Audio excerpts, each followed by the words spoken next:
Hey everybody, Grungy Sponge here, and I've got some Black Ops gameplay for you today. It's not exactly my favorite game, but an unpleasant game for an unpleasant topic, shall we say. Let's get right into it here. What I want to talk about today is Painkiller Already's episode 66 and 67, in which some pretty unsavory stuff went down. I'll talk about that a little bit later, but first I want to talk about basically whenever you do any kind of artistic thing or anything in general, really, you're going to hear more negative feedback than you are positive feedback. That's kind of human nature. Like if, for instance, if a power company keeps the power on 360 days out of the year, the other 5 days, they're going to get hell from everybody because, why the fuck isn't my power on? Blah, blah, blah, blah, blah. So yeah, you can kind of see, that's a good example to show you that people are generally more inclined to give you negative feedback. But the reason I am giving negative feedback here is that I want to try to make things better, because there are two types of negative feedback. One where it's just like people yelling at you, and it's pretty useless because it just makes you feel bad about yourself. And then there's constructive criticism, where it's things that you can do better, you can incorporate them into future ideas, and they tend to that tends to be very good for things like Painkiller Already. If people give you a lot of constructive criticism, then you know what your audience likes, and you can provide an entertaining show for them. Let's see.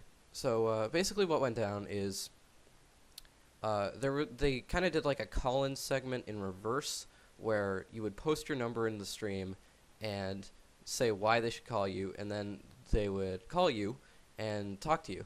So I thought that was a great idea at first, but what ended up happening in two cases was somebody was basically portrayed by the person who was called, sorry, to be an asshole, in one way or another is the best way of putting it. Like the first one, somebody said he was being bullied because of his YouTube gaming channel, and the other one, guy said that he had slept with his best friend's girlfriend, so he kind of indicated himself as being an asshole in that case. So in both of these cases, the phone number of this asshole was given to the stream, and the stream was basically encouraged to, spam the number, prank call it, and hand down verbal abuse to whoever picked up the phone. And the problem I had with this was more ethical than practical, because in these cases it's most likely that these stories were true, and that these people really were jerks and probably deserved it, but that still kind of crosses the line, because what Woody and Kyle and Wings have to realize at this point, they're journalists basically, when they're doing Painkiller Already, because thousands of people are listening to it, and they have power to reach those people. And if they can control them, they have to use that power responsibly. And I view this as very irresponsible. More for like I said before, more for ethical than practical reasons. Like, this probably isn't going to cripple, emotionally cripple the people who are called for life. But maybe there's a cyberbully issue here. Like maybe the hosts of Painkiller Already can get indicted for this kind of thing. So I don't want to see that happen. I'm afraid that, also I'm afraid that this will become a bigger part of the show, and we'll lose kind of the meaningful aspect of it.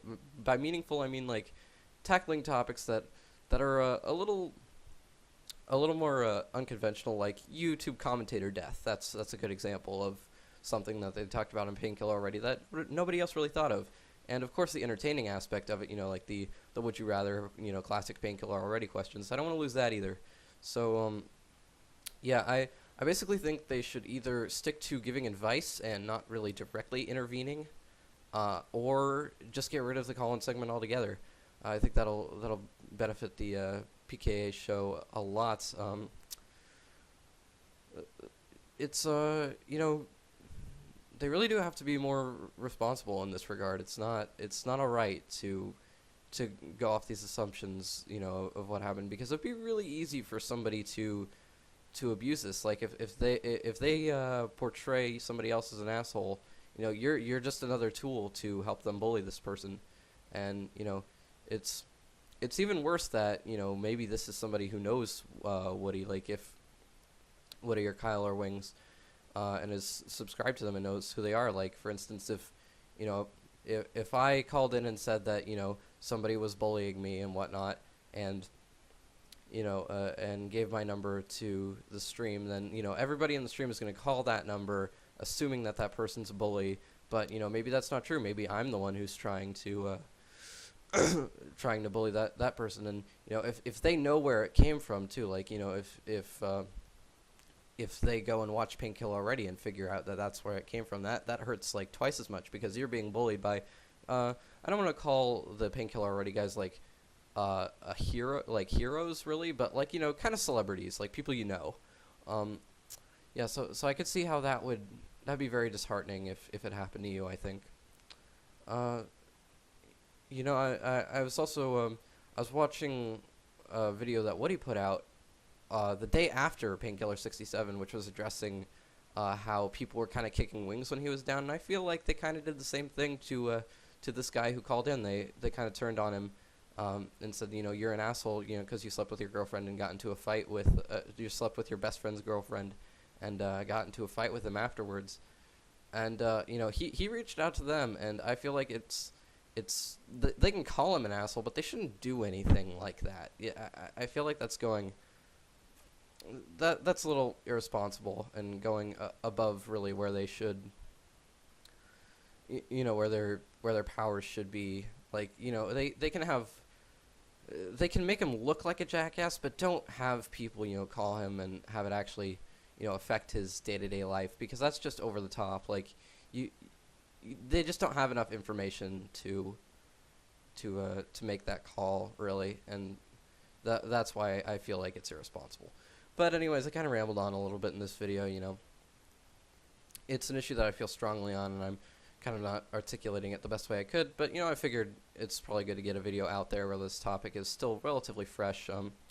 So yeah, if you agree with me, you're probably in the majority in the minority at the moment, because most people kind of just watch the video and were like, oh, that was funny, ahaha, what a dick. It's good that thousands of people called him, but they didn't really think about how this could possibly have repercussions in the future. And like I said, I don't want to see PKA go downhill, and I want to see it be around for a long time and be as entertaining and brighten up your Thursdays like it used to.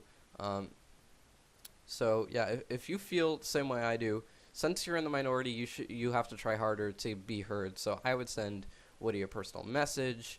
I would do something like that, or even make a video like I did.